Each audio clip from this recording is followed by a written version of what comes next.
नमस्कार, मध्य प्रदेश की खबरों में आपका स्वागत है। मैं हूं आपके साथ अनुष्का सिंह। देश में कोरोना संक्रमण के चलते कई घर बेबस हो गए हैं। ऐसे में जिन बच्चों के सर से मां बाप का साया हट चुका है, उनके लिए शिवराज सरकार ने मदद के तौर पर अहम फैसला लिया है। सरकार ने घोषणा की है कि अब बेसहारा बच्चों को प्रति महीना 5,000 रुपए पेंशन दी जाएगी। साथ ही उन बच्चों की पढ़ाई का खर्चा भी मध्य प्रदेश सरकार उठाएगी। यही नहीं, अनाथ हुए परिवारों को हर महीने राशन देने का भी सरकार ने वादा किया है। तो सीएम शिवराज ने क्या कुछ कहा है, आइए आपको सुनाते हैं। कोरोना महामारी ने कई परिवारों को तोड़ के रख दिया है। कई परिवार ऐसे हैं जिनके बुढ़ापे की लाठी के सहारे छिन गए,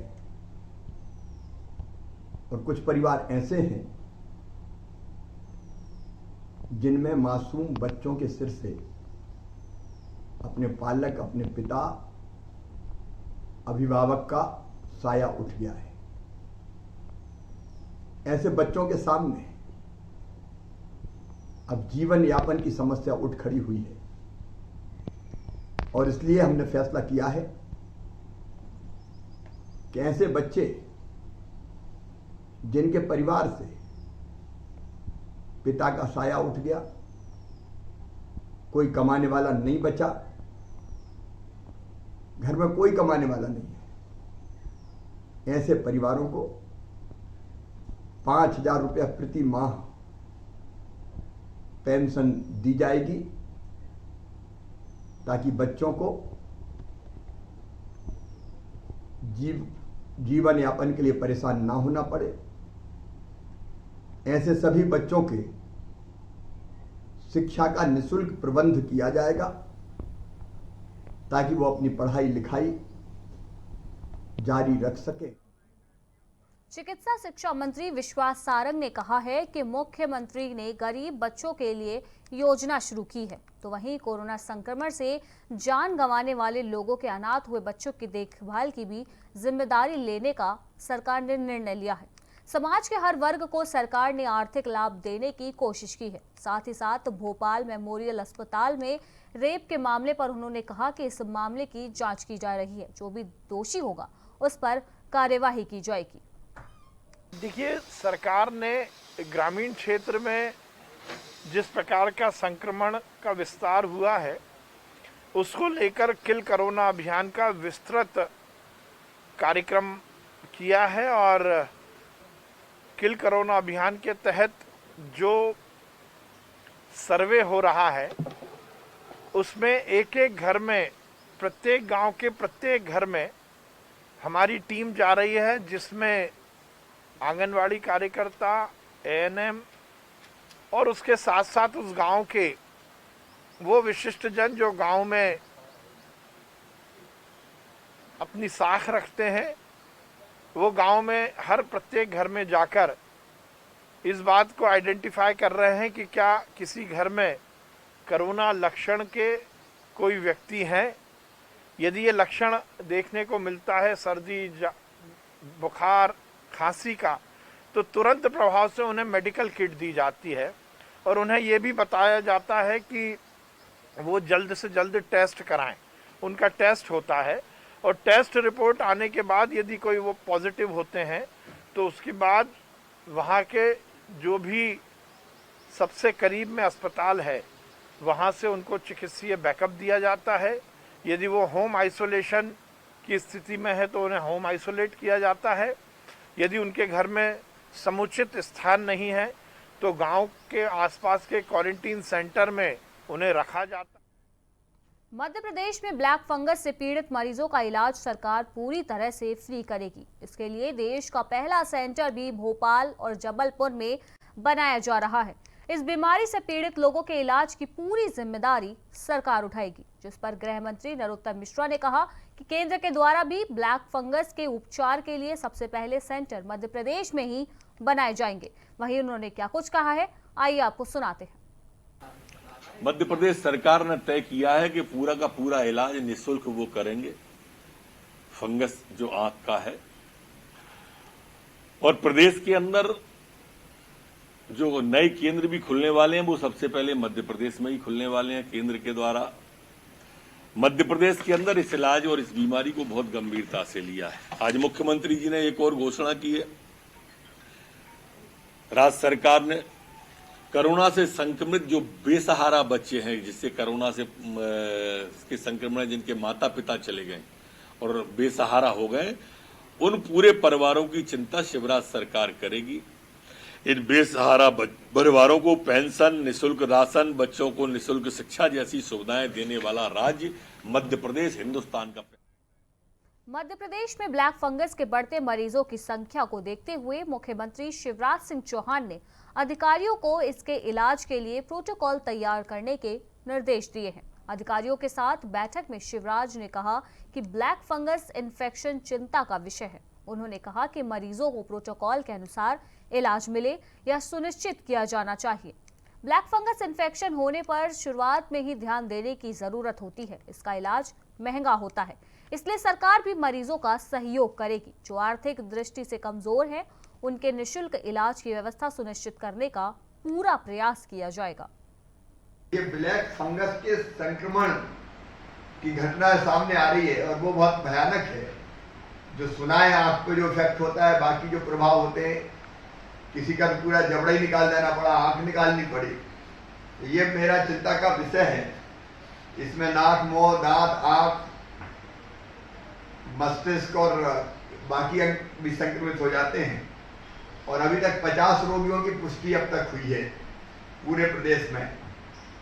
ये हमारी ड्यूटी है कि ब्लैक फंगस जैसी गंभीर बीमारी जो कोविड के बाद होती है, उसका उपचार भी हम सुनिश्चित करें और इसके लिए पूरे इलाज का प्रोटोकॉल जारी किया जाए।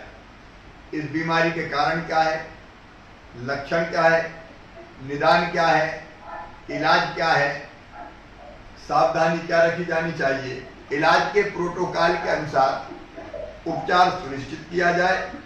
उपचार महंगा भी होता है, इंजेक्शन महंगा लगता है, इसलिए ऐसे मामले जो आएंगे उसमें भी राज्य शासन ऐसे पेशेंट्स को भरपूर सहयोग। भोपाल के पूर्व मंत्री पीसी शर्मा ने बेसहारा बच्चों की मदद करने वाला पहला राज्य बने मध्य प्रदेश का बनने पर बोला है। वहीं उन्होंने क्या कुछ कहा है, आइए आपको सुनाते हैं। सिस्टम नहीं है वैक्सीन लगाने का। ठीक, इसमें तो पहले ये होना था कि भैया लाइन में लग जाइए, जो आया उसको आधार कार्ड है, उसका वैक्सीन लगाओ। कोई 2 बार तो लगाएगा नहीं कि भैया इसमें कोई वो हो जाएगा हेरा फेरी।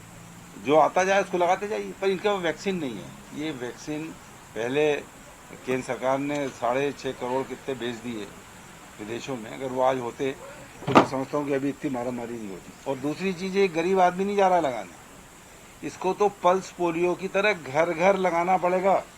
ये सिस्टम सरकार को बनाना चाहिए कि घर चले जाओ और उनको वैक्सीन लगा दो। हर घर में बोल दो भैया 10 आदमी इकट्ठे हो जाओ। अगर वहाँ 10 हैं ठीक, नहीं तो मोहल्ले के पड़ोस वालों को बुला लो।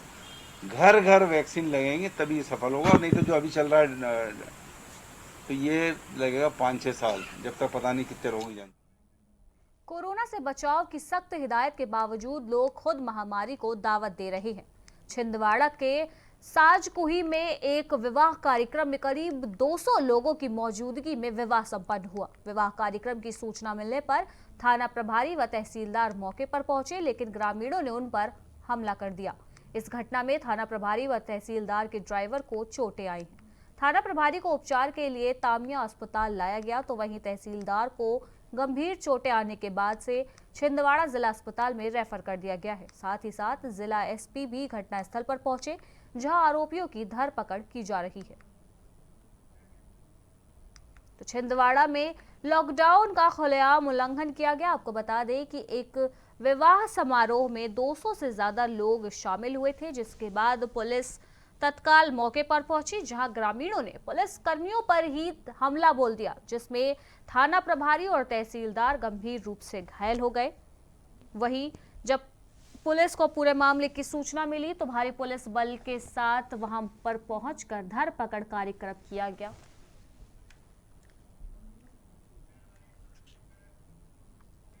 धार में कुक्षी दौरे के दौरान उद्योग मंत्री ने स्वास्थ्य केंद्र कुक्षी का निरीक्षण किया। इसके साथ ही उन्होंने नई एम्बुलेंस की पूजा की और फीता काट कर जनता के लिए लोकार्पित किया। इस अवसर पर उन्होंने कहा कि कोरोना संक्रमण की रोकथाम को लेकर गांव-गांव में जन जागृति के कार्य किए जाएं, सभी व्यक्तियों को वैक्सीन लगवाने के लिए प्रेरित करें, इसके साथ ही सेवा कार्य करें। उन्होंने एसडीएम विवेक कुमार और बीएमओ डॉक्टर अभिषेक रावत से कोरोना संक्रमण की रोकथाम को लेकर किए जा रहे कार्यों की भी जानकारी ली। तो धार में आज उद्योग मंत्री ने स्वास्थ्य केंद्र का निरीक्षण किया, जहां उन्होंने सभी डॉक्टरों से वैक्सीनेशन समेत कोविड सेंटर में मौजूद लोगों की भी जानकारी ली। साथ ही उन्होंने अस्पताल में मौजूद कर्मचारियों और अधिकारियों को भी जरूरी दिशा निर्देश जारी किए। साथ ही उन्होंने एम्बुलेंस सेवा की भी शुरुआत की और उन्होंने कहा कि किसी भी सूरत हाल में कोरोना मरीजों का इलाज में कोई भी कमी नहीं आनी चाहिए। कोरोना के बढ़ते प्रकोप के चलते अब गरीब और असहाय लोगों के सामने खाने की विकट समस्या खड़ी हो गई है और प्रदेश में कोई भी भूखा ना सोए, इसी उद्देश्य से थाना अरेरा हिल्स क्षेत्र के भीमनगर बस्ती व बल्लभ नगर में थाना प्रभारी, उप निरीक्षक और हमरा स्टाफ द्वारा भोजन के पैकेट वितरित किए गए। साथ ही साथ लोगों को सैनिटाइजर और मास्क भी उपलब्ध कराया गया और कोरोना गाइडलाइंस का पालन करने के भी निर्देश दिए गए। तो भोपाल में आज जरूरतमंद लोगों को भोजन किट प्रोवाइड की गई। आपको बता दें कि पुलिस प्रशासन ने यह सराहनीय पहल की शुरुआत की, जहां गरीब और जरूरतमंद लोगों को भोजन के पैकेट वितरित किए गए। साथ ही लोगों से अपील की गई कि वह सभी कोविड प्रोटोकॉल्स का पालन करें। आपको बता दें कि भोजन वितरण के साथ साथ सैनिटाइजर और मास्क भी लोगों को वितरित किए गए।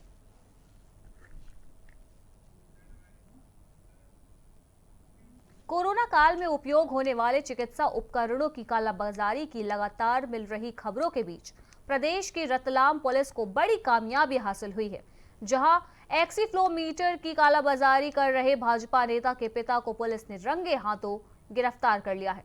आपको बता दें कि आरोपी की नाहरपुरा स्थित दुकान से करीब 7 ऑक्सीमीटर जब्त किए गए हैं, जिसे अपराधी रायमोआरपी रेट हटाकर अपने मनमाने दामों पर बेच रहा था। जिसकी सूचना मिलने पर ड्रग इंस्पेक्टर और पुलिस जांच के लिए दुकान पहुंची और आरोपी को मौके से गिरफ्तार कर लिया गया। साथ ही उसकी दुकान को भी सील कर दिया गया।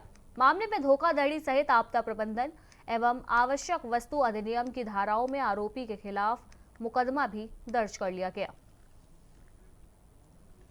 तो रतलाम में पुलिस की बड़ी कामयाबी सामने आई है। आपको बता दें कि लगातार बीमारी के बीच लोगों के में कालाबाजारी के मामले भी सामने आ रहे थे। आपको बता दें कि कई लोग कालाबाजारी कर आवश्यक वस्तुओं को स्टॉक कर रहे थे। वहीं आज रतलाम पुलिस को यह बड़ी कामयाबी हासिल हुई है, जहां उन्होंने ऑक्सीमीटर की अवैध कालाबाजारी कर रहे लोगों को गिरफ्तार किया। आपको बता दें कि भाजपा नेता इसमें गिरफ्तार किए गए हैं जो इस कालाबाजारी में शामिल थे।